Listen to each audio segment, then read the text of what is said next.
Olá, pessoal! Hoje vamos continuar com bioquímica, falando sobre as proteínas de defesa, que são proteínas muito importantes para a gente, principalmente nos dias de hoje, né? Que são as proteínas chamadas de anticorpos ou também imunoglobulinas. Bom, continuando nosso conteúdo, vamos falar dos tipos de imunidade. Então, nós temos a imunidade inata e a imunidade adquirida. A imunidade inata é uma imunidade que nós nascemos com ela. Ela é a nossa primeira linha de defesa, porém ela é inespecífica, então ela vai combater qualquer tipo de antígeno da mesma maneira, né? Nós temos algumas barreiras que formam essa imunidade inata. Então, barreira física, que seria a nossa pele, mucosa, a lágrima, a tosse, então quando entra alguma coisa estranha, né? Aquele estímulo de tossir, ou algum cisquinho no olho, o olho lacrimeja. Quem tem rinite, né? Percebe isso muito bem no nariz, quando entra em contato com a poeira, você já produz secreção e o nariz entope, né? Essas aí serão as barreiras físicas. Barreira fisiológica, então alterações de temperatura e pH, muito comum aumentar a temperatura quando a gente está no início de uma doença, né? Barreiras celulares e barreiras inflamatórias. Então, barreiras celulares, nós temos as células de defesa que fazem parte também da nossa imunidade adquirida, tá? Mas essas células em especial, macrófagos, neutrófilos e natural killer, NK, são células que atuam de maneira inespecífica. Elas vão destruir qualquer coisa que entrar na frente delas que não faça parte do organismo. E muitas vezes causam uma reação de inflamação, né? Então, às vezes, sei lá, você entrou uma casquinha estranha lá na sua gengiva, né? E a gengiva inflama. Então, é uma reação de defesa. Ela não vai gerar a produção de anticorpos, nada, mas é uma defesa que o seu corpo tem para combater aquele agente estranho.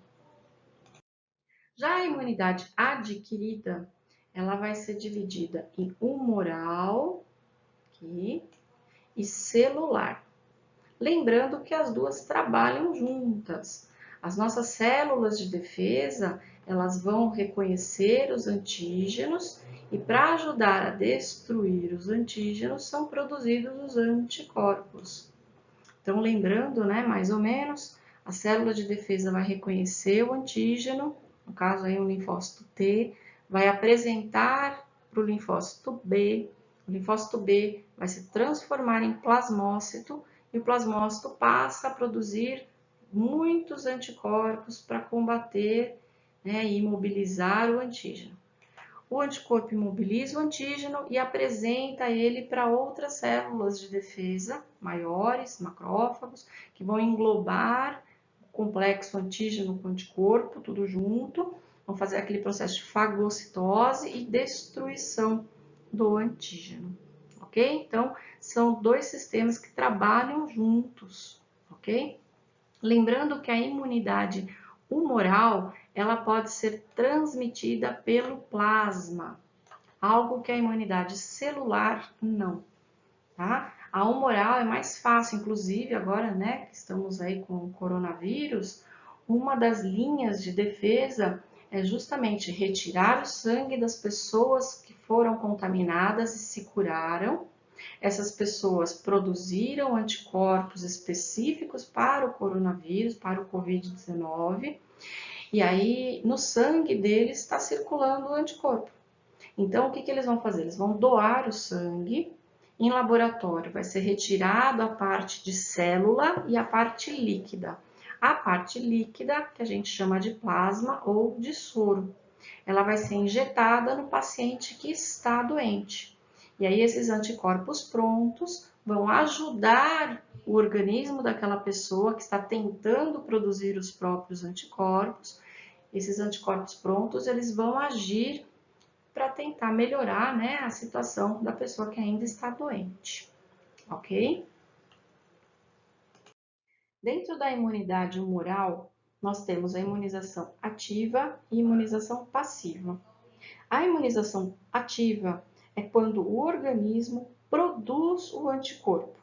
Então, ele vai ser estimulado, por exemplo, aqui a gente tem um exemplo de cachumba, sarampo, HPV, poliomielite. Então, o organismo recebe o antígeno, ele vai reconhecer, vai começar a produzir anticorpos e depois combater esse antígeno.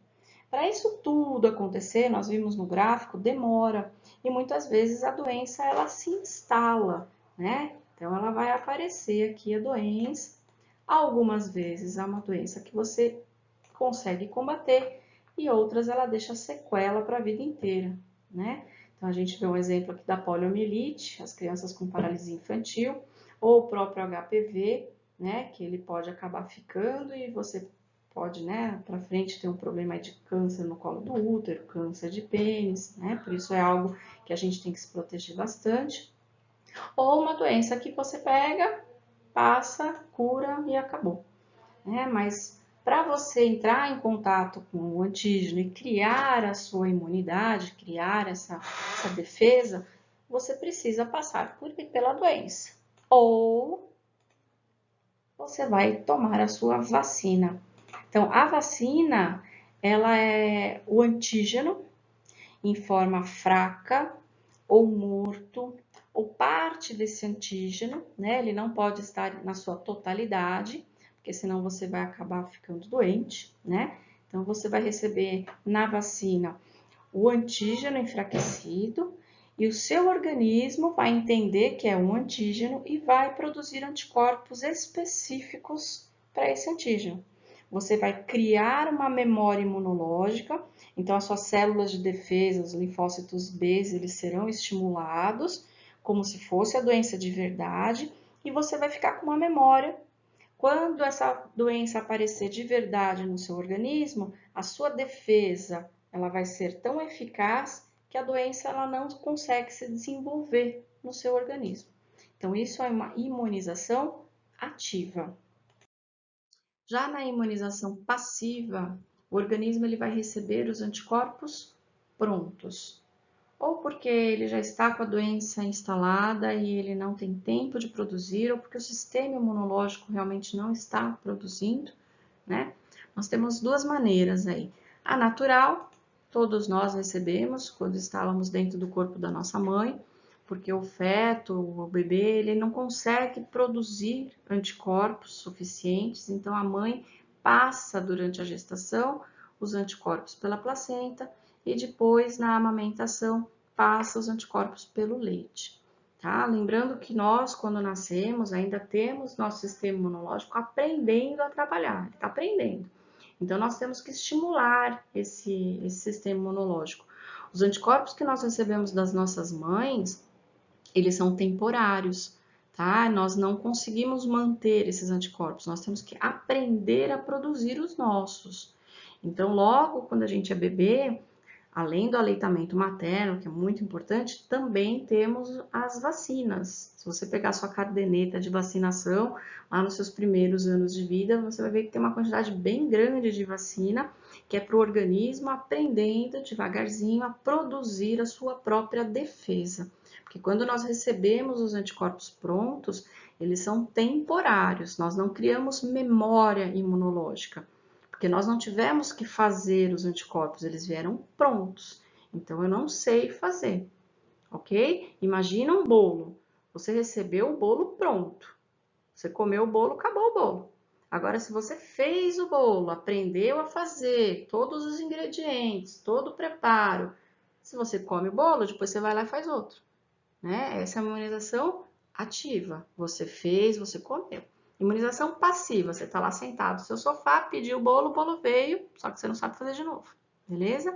Funciona mais ou menos assim, tá? Além dessa imunização passiva natural, nós temos também imunização passiva artificial, que é o soro terapêutico. Esse soro, ele contém anticorpos prontos.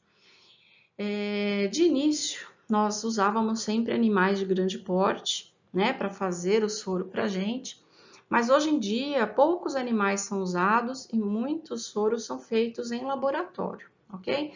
Mas como que é o preparo aí, então, desse soro? Então, se usa um animal de grande porte, a gente vai injetar nesse animal o antígeno que a gente quer estudar, né? O que a gente precisa do anticorpo.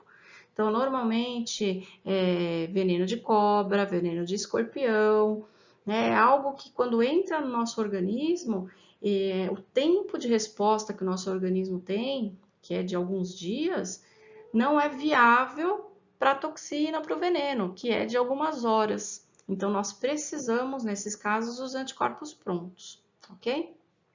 Esse cavalo, ele recebeu, então, o antígeno e o organismo dele foi estimulado a produzir o anticorpo. Aí nós retiramos uma parte do sangue desse cavalo, como se fosse uma doação de sangue, e desse sangue nós tiramos a parte de células sanguíneas, que na verdade são descartadas, né? E ficamos com a parte de soro, que é o líquido, é a parte plasma do sangue, que é onde estão os anticorpos.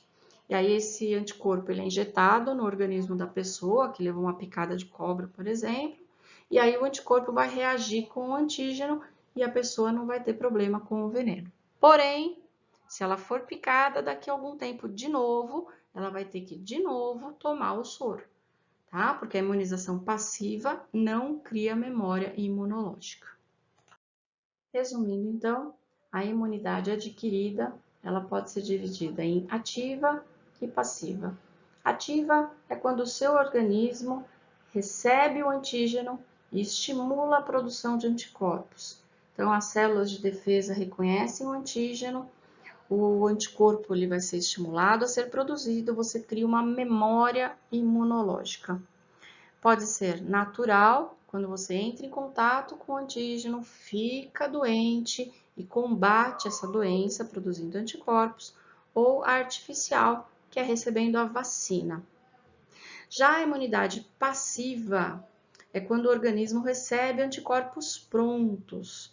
Pode ser de maneira natural, através da placenta, do leite materno, e pode ser artificial, através do soro terapêutico.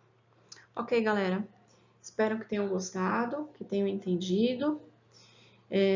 Vocês têm exercícios para fazer agora e eu estou lá no Meeting esperando vocês retornarem, ok? Então, agora com a apostila 1 em mãos, na página 279, vamos preencher a tabela, ok? Então, o que contém a vacina? Antígenos atenuados. Vamos fazer primeiro da vacina, tá bom? O que ela provoca? Produção de anticorpos contra um determinado antígeno. Vacina é curativo ou preventivo? Preventivo. O processo é lento ou é rápido? É lento, né? Até estimular as células, elas produzem anticorpos para combater os antígenos, então o processo vai demorar. Forma memória? Sim, forma memória. E um exemplo pode ser vacina da gripe, vacina contra hepatite, contra HPV. Agora o soro. Contém anticorpos prontos. O que ele provoca? Combate imediato ao antígeno. Você vai tomar o soro porque você já está com um problema. Então, ele é curativo ou preventivo? Curativo. Para ele curar, ele tem que ser rápido. Porém, forma memória? Não forma memória. E aí pode ser soro antiofídico, soro antitetânico, soro antirrábico, que é contra a raiva, antiescorpiônico, que é contra veneno de escorpião. Beleza? Então, terminamos. Agora eu gostaria que vocês fizessem os exercícios, ok? Beijinho, até mais!